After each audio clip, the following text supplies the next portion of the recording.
del Grupo Parlamentario del Partido Acción Nacional. Adelante, diputado.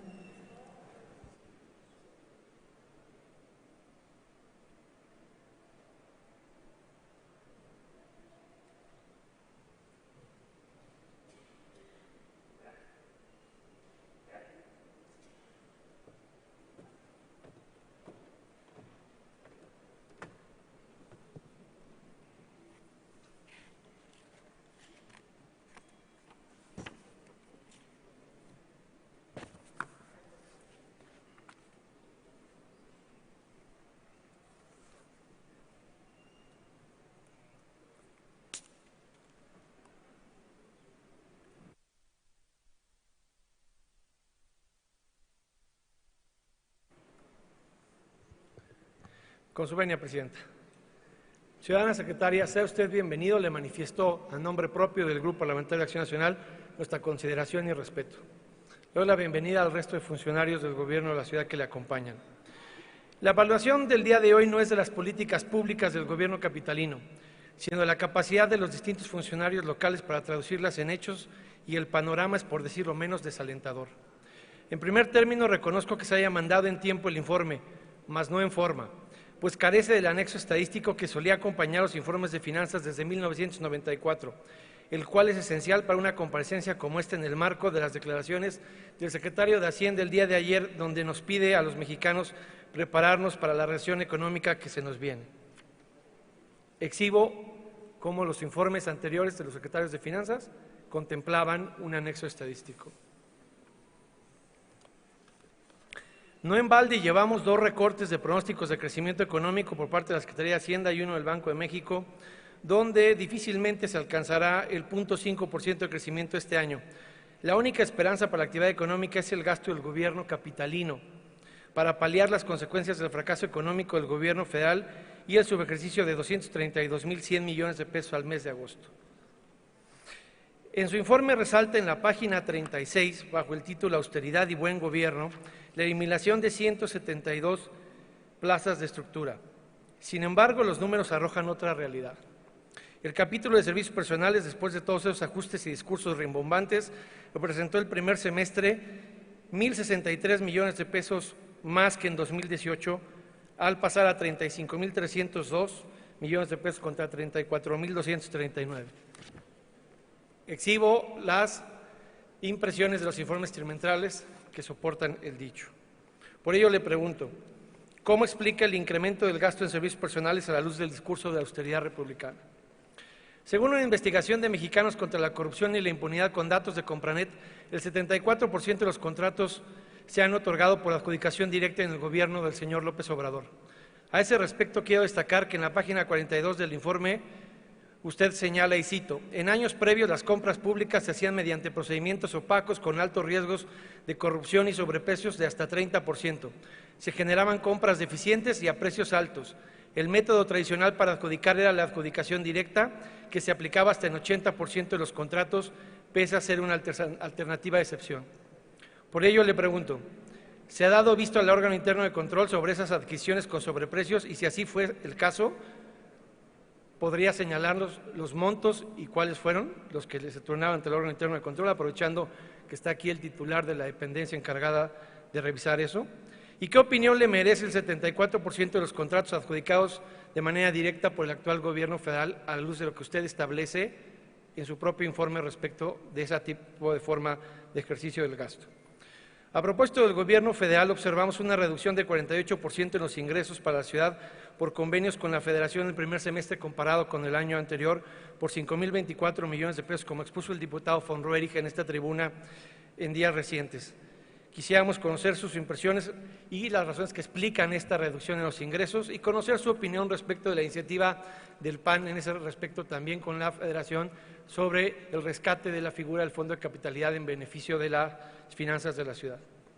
En la página 48 de su informe detalla que se terminó, y cito, la revisión exhaustiva de los 1.497 PATRs otorgados desde 1968 y se informan ingresos por 200.9 millones de pesos de enero a septiembre por ese concepto.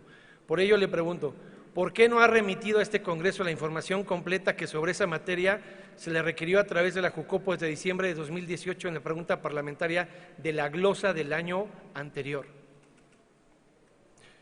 En ese sentido, la diputada Gabriela Sabido también me pide que le manifieste la inquietud respecto de estos PATR si queremos revisar la operación del gobierno en otros ámbitos de aprovechamiento del espacio público.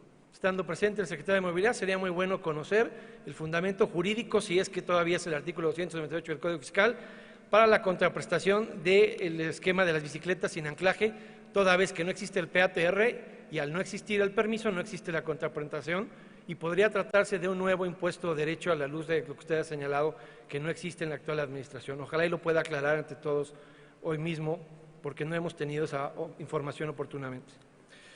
Otra afirmación que no se sostiene está en la página 30 de su informe al afirmar que se ha dado cabal cumplimiento al expuesto en el artículo 55 de la Constitución. Con toda franqueza, estas reglas de operación publicadas el 22 de marzo son más de lo mismo. La numeral cuarto del artículo 55 habla del fondo adicional de financiamiento de las alcaldías. En estas reglas de operación no hay un solo centavo adicional para las tesorerías de las demarcaciones territoriales y solo establece un mecanismo transparente de cómo acceder al monto que originalmente ya aprobó este Congreso. Pero no hay ninguna disposición que pueda dar cumplimiento ni al sexto transitorio de la Constitución local ni al 12º transitorio del presupuesto de egresos de la ciudad.